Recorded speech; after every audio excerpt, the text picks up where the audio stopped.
Saya tahu Ustadz tidak merokok, tapi tolong beri saya motivasi untuk stop merokok.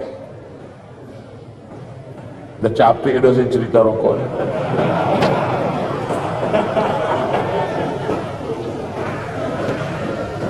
Hai yang merokok berhentilah. Satu hari 10.000, satu bulan 300.000, satu tahun 3 juta, satu tahun 3.600.000 sudah bisa beli kambing kurban. Bisa atau tak bisa? Bisa. 2 ekor kambing bisa kurban. Coba mulai besok. Kalau mulut tu agak masam, cari permen. Tak tahan juga, rokok agak satu isap. Perlahan-perlahan. Tanya orang yang sudah berhenti itu, gimana cara dia bisa berhenti. Di luar negeri orang berhenti karena pajak rokok ditinggikan setinggi-tinggi.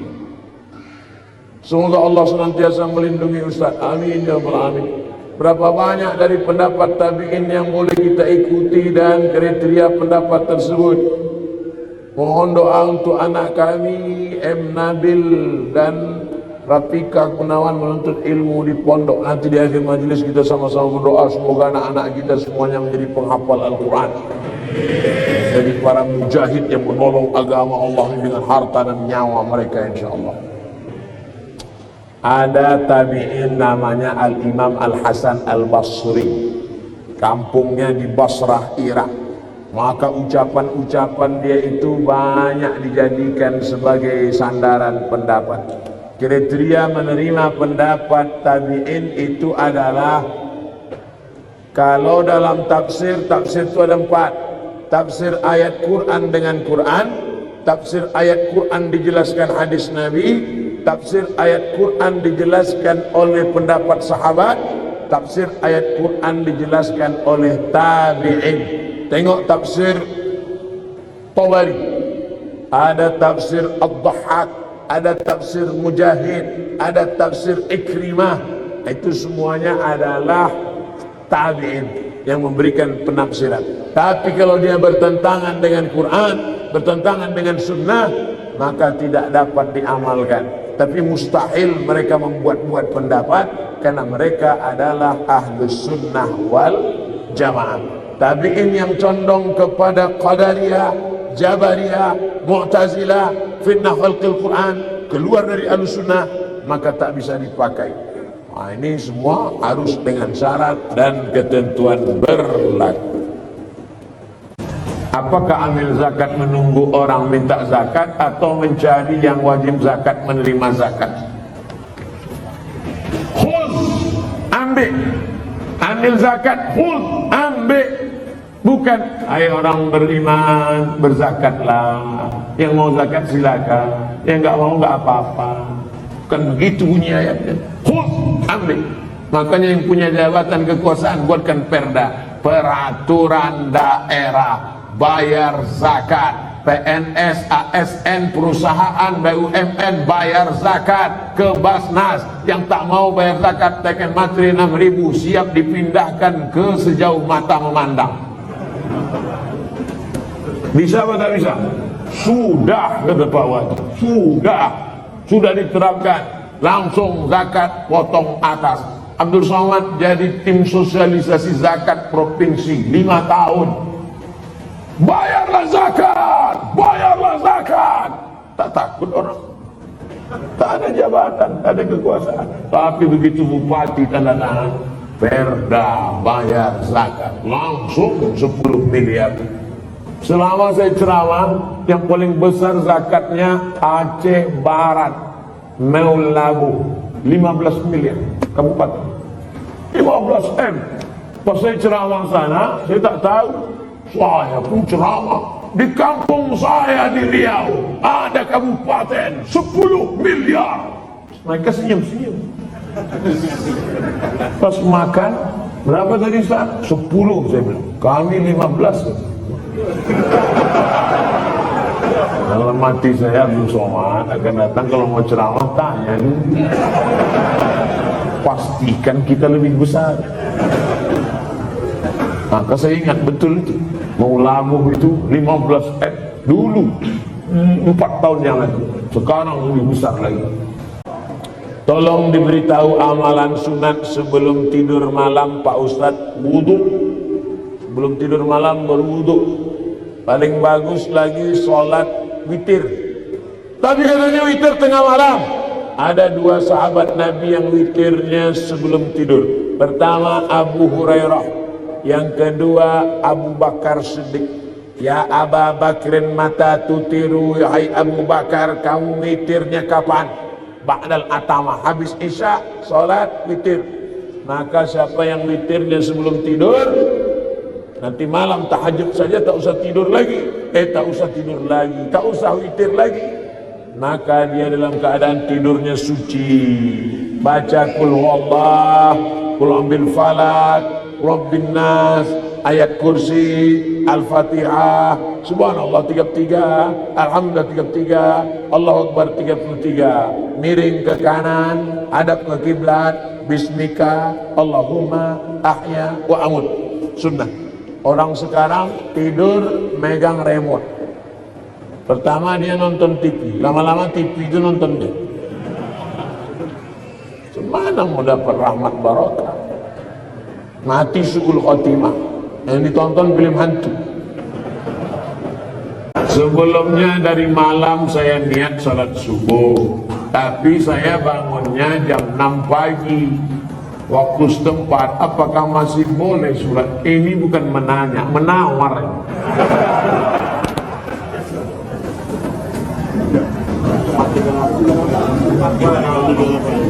Subuh 438, imsak subuh, zuhur, asar, maghrib, isya. Maghribnya jam, kalau maghribnya jam 6:04, kalau maghribnya jam 6:04 kurangi 15 menit. Begitu cara mengukur isyraq. Boleh sholat sunat isyraq itu 15 menit lewat syuruk. Syuruk matahari terbit. Syuruk matahari terbit.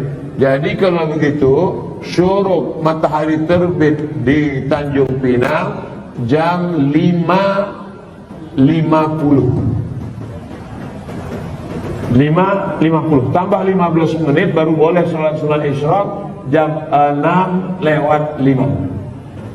Itu jam kita ini imsak ada tapi isyraq tak ada. Cara mudah untuk isyraq, tengok maghribnya. Jam berapa maghribnya, begitu boleh isyraq. Kalau maghribnya jam 6:04, maka boleh sholat sunat isyraq jam 6 subuh lewat 5. 15 menit sebelum itu subuh sudah habis. Maka di Tanjung Pinang untuk saat ini subuh sudah habis jam 5.50. Kawan dibangun jam 6. Ini kencing toilet setan juga. Oleh sebab itu jangan sampai tak sholat subuh. Bangun sholat subuh walaupun lambat jam 5.30, ada waktu 20 menit lagi, jangan langsung sholat subuh, tapi qabliyah subuh. Karena qabliyah subuh khairun minad dunya wa ma fiha. Usolli sunnata subhi rak'ataini qabliyatan. Rakaat pertama qul ya ayyuhal kafirun. Rakaat kedua qul huwallahu ahad. Baru iqamat, baru sholat subuh. Jangan tinggalkan qabliyah subuh. Jangan tinggalkan qabliyah subuh walaupun terlambat. Bagaimana posisi derajat kedudukan mertua dan orang tua kandung di sisi Allah? Kalau engkau berbakti sama ayahmu, sama emakmu, biasa, karena dia yang mengandung 9 bulan 10 hari, menyusukan 2 tahun. Tapi kalau engkau berbakti pada mertuamu, luar biasa. Kenapa? Karena dia memberikan anak gadisnya yang dilahirkannya dengan derai air mata, bersimbah darah, tiba-tiba dikasihnya anaknya kepada engkau hanya dengan mahar sebentuk cincin emas 1 gram, itu pun imitasi. Mau dia mengasihi anak gadisnya, ikhlas dia memberikannya. Ambillah nak, tiba-tiba setelah anak gadisnya kau ambil seminggu sebulan, balik anak itu dalam keadaan mata biru, KDRT. Oh, di mana otakmu kau letakkan? Oleh sebab itu maka berbakti sama ibu biasa. Aku sayang sama engkau mak, biasa, karena makmu yang menyusukanmu 2 tahun. Tapi kalau kau berbakti sama dia, luar biasa, karena dia memberikan anak gadisnya kepada. Hai ibu-ibu, kasih anak gadis kalian sama yang soleh-soleh di Masjid Tanjung Pinang. Tak ada yang mengaminkan, tak dapat lagi. Yang mengaminkan yang udah nikah pula, dapat 2. Ustaz, apa sah laki-laki sholat di rumah tapi tak di masjid? Laki-laki sholat di rumah, laki-laki solehah. Laki-laki sholat di masjid. Ini masjid kota Tanjung Pinang dibangun tapi tidak sesuai lagi dengan kota. Tidak sempat lagi bisa dilebarkan. Parkir sudah sulit, masyarakat datang tertampung lagi. Makanya mesti dibangun nanti di lokasi yang baru, masjid yang lebih besar lagi. Amin. Yang ini tetap ramai, yang sana tetap ramai. Tengoklah, tak muat lagi orang sholat. Orang Tanjung Pinang ini kaya-kaya, tiang masjidnya emas.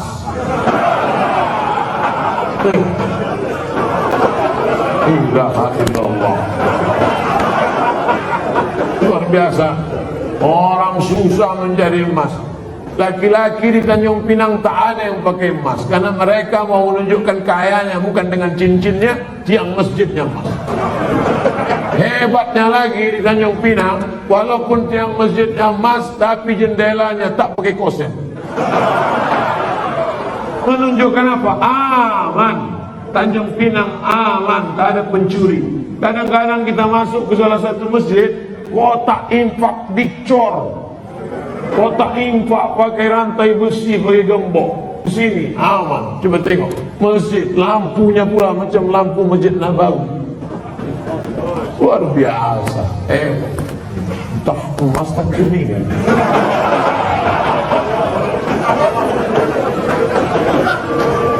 Apa maksud saya?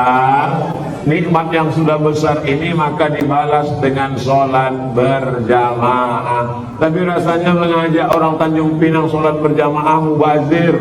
Karena sholat berjamaah di Tanjung Pinang cuma tengok melimpah ruah sampai tak muat keluar-luar. Tengok, itu yang di luar-luar yang berdiri itu juga dapat pahala sholat berjamaah.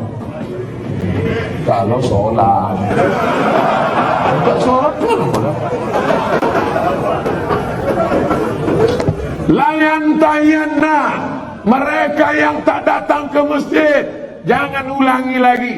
Yang sholat di kantor, yang sholat di rumah, yang sholat di kamar, jangan ulangi lagi, kata Nabi. Kalau kalian tetap sholat di rumah, la uharriqanna alaihim buyutahum, ku bakar rumah mereka. Nabi yang bilang, kalau kalian sholat di rumah, ku bakar rumah mereka. Kalau hidup Nabi sekarang bertambah hotspot titik api. Saking banyaknya rumah yang dibakar Nabi, berasap lagi. Ustaz janganlah sebut asap. Asap Tanjung Pinang ini kan dari kampung Ustaz juga. Saya tahu apa yang ada dalam hati.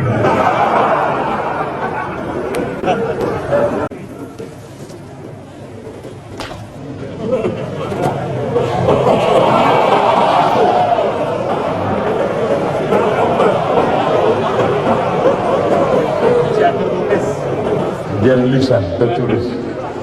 Pertama-tama, izinkan saya mengirimkan Al-Fatihah untuk Ibunda Ustaz Abdul Somad Hajjah Rohana binti Nuruddin. Al-Fatihah. A'udzubillahi minasyaitonir rajim. Bismillahirrahmanirrahim. Alhamdulillahi rabbil alamin. Ar-Rahmanir Rahim. Maliki yaumiddin. Iyyaka na'budu wa iyyaka nasta'in. Ihdinas siratal mustaqim. Siratal ladzina an'amta 'alaihim ghairil maghdubi 'alaihim waladdallin. Amin. Semoga Allah mengampunkan segala salah dan dosanya. Amin ya Allah. Ketika saya sholat berjamaah, saya berada di shaf kedua. ada makmum di depan saya, sholatnya batal. Terus saya maju ngisi sop yang kosong. Apakah yang saya lakukan itu benar? Atau sebaiknya makmum yang di sebelah orang yang batal itu yang menggeser? Ada dua cara. Mohon maaf saya belakangi tuan-tuan. Yang jadi patokan imam di tengah. Imam di tengah. Lalu kemudian di mana orang yang batal tadi? Di sini. Kalau orang yang batal tadi di sini, maka sop sini rapat kemari. Kalau yang batal tadi di sini, yang sop sini datang kemari. Karena rapatnya kemari, bukan ke sana. Kalau tuan yang di belakang nengok dia tak bergerak, entah saking khusyuk atau dia takut, maka yang belakang ni maju ke depan. Nampak dia? Tengok beberapa detik tak bergerak, maju ke depan. Nanti baru yang belakang pula maju ke depan. Tak boleh ada sop kosong. Dua cara, samping ni ke tengah atau yang belakang tu ke depan. Saya selalu ketiduran tak dapat solat subuh. Orang yang tak solat subuh karena ketiduran ada hadisnya. Man nama, siapa yang tidur walam yusalli, sampai tak sembahyang subuh, balas syaitanu fi uzuni, setan kencing di telinganya. Yang tadi tak sembahyang subuh, itu tertulis di sini, toilet setan. Makanya ceramahnya harus terus diamalkan. Balik dari sini, pergi ke toko jam di Tanjung Pinang, cari dia. Mbak, apa jam yang paling mantap di sini? Nah, ini satu. Tanya dia, ada tak jam yang bisa menyipak? Asal jam 5 menyipak dia, lempang. Terus membangun subuh. Ibu-ibu yang membangunkan lakinya, rahimallahu mra'atan, Allah mencurahkan rahmat pada laki-laki, aiqadha ahlahu, yang membangunkan istrinya untuk salat subuh. Bangun mama bangun ibu. Tapi sekarang tak jelas lagi dunia ini Ustaz. Entah siapa yang membangunkan, entah siapa yang dibangunkan. Ibu tu pula yang membawa air setimba. Bangun. Yang aslinya kalianlah laki-laki yang membangunkan perempuan. Tak satu dua perempuan mengadu melapor, Ustaz, kusangka dulu kalau nikah sama dia aku bahagia. Dia PNS golongan 4A, gajinya banyak, tunjangannya hebat, rumahnya besar, mobilnya mewah. Ternyata setelah nikah sama dia menderita, Ustaz, macam tidur sama babi hutan. Walaupun hidup 1000 tahun, kalau tak sembahyang apa gunanya? Walaupun hidup 1000 tahun, kalau tak sembahyang apa gunanya? Besok pagi masak sarapan, ibu nyanyikan lagu itu. Walaupun hidup 1000 tahun, sambil ngacau tu. Walaupun hidup. Kau nyindir aku ya? Enggak, aku tak ada nyindir. Ini lagu Ustaz Somad semalam waktu di masjid.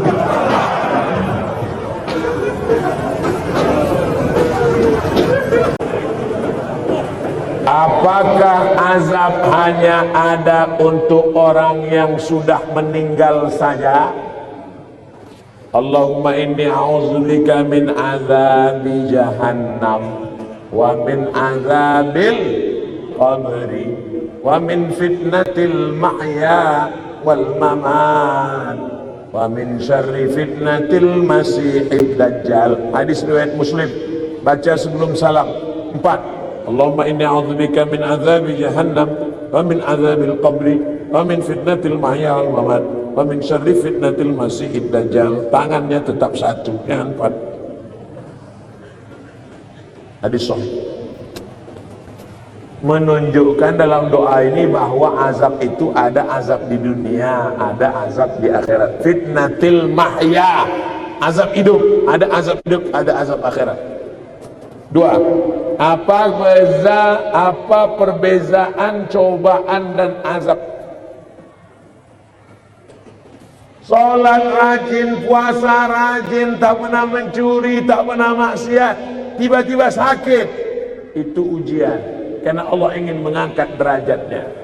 Minum khamar, mabuk, tiba-tiba sakit, azab dari Allah. Tapi azabnya itu pun juga Allah ingin menghapuskan silap salahnya. Makanya kalau ada orang sakit, ada 3 kemungkinan. Pertama, azab karena balasan atas dosa-dosanya, tapi di balik azab itu juga ada rahmat supaya dosanya hilang. 2, Allah ingin mengangkat derajatnya karena dia sabar menerima ujian. 3, Allah sudah menempatkan dia di surga tertinggi tapi amalnya kurang. Maka kata Allah kepada malaikat, malaikat kasih dia ujian supaya kalau dia cukup maka dia ditempatkan. Mudah-mudahan kita semuanya sudah ditempatkan di surga Jannatul Firdaus. Tinggal lagi menambah amal-amal kita. Ini udah kemarin nama dia di mana nih? Ini di Firdaus ya Allah. Amal dia gimana? Amal dia kurang-kurang sedikit. Buat dia agak demam-demam puyuh 3 hari. Kalau dia sabar, masuk. Kalau nanti Bapak Ibu jamaah Tanjung Pinang masuk ke dalam surga, amin. Pas sampai ke dalam surga, tengok kanan kiri tak ada saya. Mana Ustaz Somad? Cari saya di ruang VVIP. Pede kan Ustaz. Orang Islam mesti pede. Yang ngajarkan dia pede Nabi, man qala la ilaha illallah Muhammadur Rasulullah dakhalal jannah. Siapa yang mengucapkan la ilaha illallah Muhammadur Rasulullah dakhalal jannah, masuk surga. Ini banyak orang, kau gimana masuk surga? Entahlah Pak Ustaz, enggak pasti. Apa tak pasti? Kau masuk surga, pasti masuk surga. Cuman masalahnya masuknya kapan? Nah itulah. Nah, ada yang antriannya panjang, pakai transit delay pula lagi. Kenal. Seorang laki-laki pakai emas dalam sholatnya, apakah sholatnya sah? Emas itu bukan babi, kecuali dia membawa rantai babi baru haram. Emas tidak. Emas kalau dipegang, wudhu kita tak batal, sholat kita pun tak batal. Tapi Nabi mengharamkan pakai emas. Ini mesti dipahami. Emas kalau kita masukkan ke kantong, dibawa sholat, Allahu Akbar, sholat sah. Tapi memakai cincin emas haram. Bapak-bapak yang pakai cincin emas, buka sekarang. Tak ada gunanya pengajian. Tak ada guna pengajian. Nantilah mubazir mengaji. Bapak-bapak yang sekarang pakai cincin emas, buka sekarang. Tak perlu tunjukkan, pelan-pelan aja dari bawah. Balik dari sini, jual. Kalau batunya sayang, simpan. Mana tahu batunya zamrud, kecubung, permata, intan, simpan. Ambil batunya, ikatkan dengan perak. Cincin saya emas putih Pak Ustaz. Emas putih itu emas. Emas putih itu emasnya 80, nikelnya 5. Emas putih itu emasnya 80%, nikelnya 5%, peraknya 18%, peraknya 15%. Maka warnanya putih, tapi dia emas juga. Jadi kalau mau buat cincin, perak saja. Ini cincin perak. Batunya zamrud asli, mereknya Casio orang. Tak pernah saya beli. Kalau sempatlah saya beli sekian puluh juta, lalu kemudian anak yatim tak sekolah, neraka jahanam tempat saya. Bisa pula anak yatim tak sekolah, cincin kita 30 juta. Pak, minta makan Pak, belum makan pagi, kata anak yatim di lampu merah. Kita mau? Alhamdulillah. Oleh sebab itu maka yang punya cincin emas, wahai Imam Syafi'i, kenapa laki-laki Islam tak boleh pakai cincin emas? Apa kata Imam Syafi'i? Robek hati orang miskin menengok cincin emas. Aku makan pun payah, kau sampai hatilah pula pakai cincin emas. Matilah kau cepat, kata dia. Hancur hati dia. Itu alasan ulama dulu. Tapi rupanya sekarang setelah ditemukan emas itu ada molekul-molekul kecil masuk ke dalam pori-pori, masuk ke dalam darah, masuk ke dalam jantung, menyebabkan penyakit Alzheimer, penyakit tua sebelum masanya, penyakit lemah, tak bertenaga. Banyak orang barat yang sudah kena, pokoknya emas. Lalu kami yang perempuan, Pak Ustaz, yang perempuan dia masuk ke dalam, keluar lagi melalui darah menstruasi haid. Makanya kalau ada bapak yang haid, pakailah.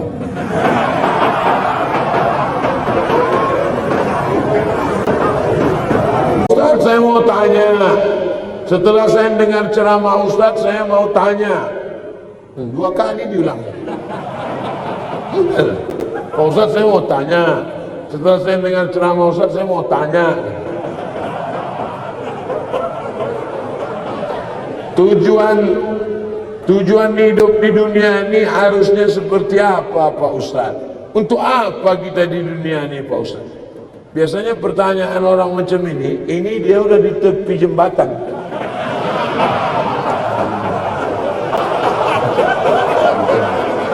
Untuk apa ini?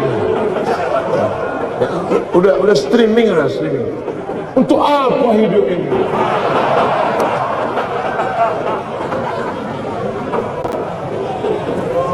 Satu,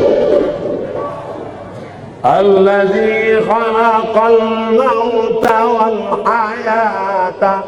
Allah menciptakan hidup dan mati. Untuk apa? Liyabluwakum ayyukum ahsanu amala. Supaya Allah melihat siapa yang paling baik amalan. Makanya kalau mau jadi pejabat, jadilah pejabat yang amalnya baik. Jadi polisi, jadilah polisi yang amalnya baik. Jadi tentara, jadilah tentara yang amalnya baik. Jadi ustadz, jadilah ustadz yang amalnya baik. Karena kita hidup ini dituntut siapa yang paling baik amalan. Amal bukan sholat, amal bukan baca yasin, amal bukan puasa sunat. Itu ibadah. Hebat Pak Bupati kami, Pak Ustaz. Kenapa? Pak Bupati kami rajin sholat duha. Itu bukan amal. Itu siapapun bisa. Sholat duha tak perlu jadi bupati. Betul? Yang dimaksud amal adalah dengan jabatan kekuasaan yang ada di tangan kita, bisa kita berbuat. Kalau jadi anggota dewan, buat ya perda syariah. Anak SD tidak boleh masuk SMP kecuali punya ijazah MDA. Setuju? Itu Bang. Dengan kekuasaan. Jangan nanti udah pensiun Bang. Udah pensiun baru datang Ustaz Somad, apa yang bisa kita buat untuk bangsa ini? Tangan udah menggeletar. Itu apa? Ustaz Somad, kami sebagai aparatur negara, PNS, apa yang bisa kami buat amal kami? Mana PNS? PNS kemana nih? Kenapa banyak orang ngantri? Mohon maaf Ustaz Somad, PNS-nya sedang sholat duha di musola. Bodoh. Amal PNS bukan sholat duha. Sholat duha sebelum berangkat tadi. Amalnya sebagai PNS adalah bagaimana melayani masyarakat, dipermudah urusan orang. Urusan KTP Anda masukkan pagi, selesai sore, dikirim melalui pos. Bisa apa tak bisa? Bisa. Mudahkan urusan orang di dunia, dimudahkan pula urusan di akhirat nanti. Amin. Ustaz, apa yang bisa kami lakukan untuk ustaz-ustaz? Kumpulkan ustaz-ustaz, kumpulkan imam-imam, kumpulkan khotib-khotib, kumpulkan guru-guru mengaji, beri mereka pelatihan, permudah urusan SIM kendaraan bermotor mereka. Setuju? Wah, banyak yang setuju. Kenapa Ustaz tiba-tiba ingat itu? Ingat dulu saya susah ngurus SIM dulu waktu sebelum terkenal. Masya Allah, tabarakallah. Artinya apa? Ketika Allah titipkan jabatan di tanganmu, pakailah. Ayyukum ahsanu amala. Ustaz, kami ini masih mahasiswa, masih sekolah, lalu amal kami apa? Kau senangkan saja hati orang tuamu, pulang ke rumah, ayah, emak, ini transkrip nilai, mak. Nih, berapa IP kau nak? 2,0. Kenapa 2,0? Ayah sabar ya, ini takdir dari Allah.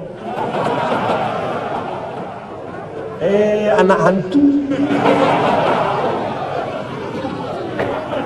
Dikasih duit bukannya menyelesaikan masalah, menambah masalah. Yang masih kuliah, yang masih sekolah, kalau belum bisa kalian senangkan emak ayah kalian, jangan kalian susahkan mereka.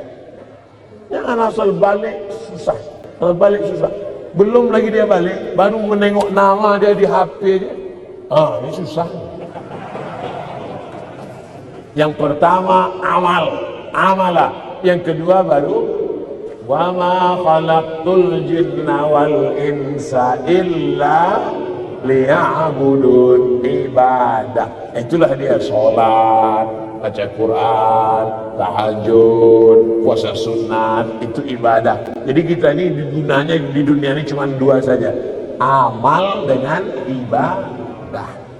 Masuk kantor jam 8 pagi, pulang jam 4 sore, disiplin, tidak bolos ke mall, itu namanya amal. Bapak polisi merazia orang melanggar peraturan, saking kan dia mau menegakkan, sampai dipeluknya kaca mobil Kijang Innova. Itu amal apa ibadah? Amal itu namanya. Ustaz tahu dari mana? Saya tengok tadi di Instagram. Dua itu saja tujuan kita hidup ini, amal dan ibadah. Perbaiki amal, perbaiki ibadah. Banyak orang ibadahnya bagus, amalnya tak bagus. Banyak orang amalnya bagus, ibadahnya tak bagus. Yang lebih parah, amal tak bagus, ibadah tak bagus. Siapa yang amalnya tak bagus, ibadahnya tak bagus, pergi ke jembatan Barelang. Untuk apa ke situ Pak Ustaz? Jangan kau tanya lagi. Saking tak ada lagi kertas dah. Selamat menikmati.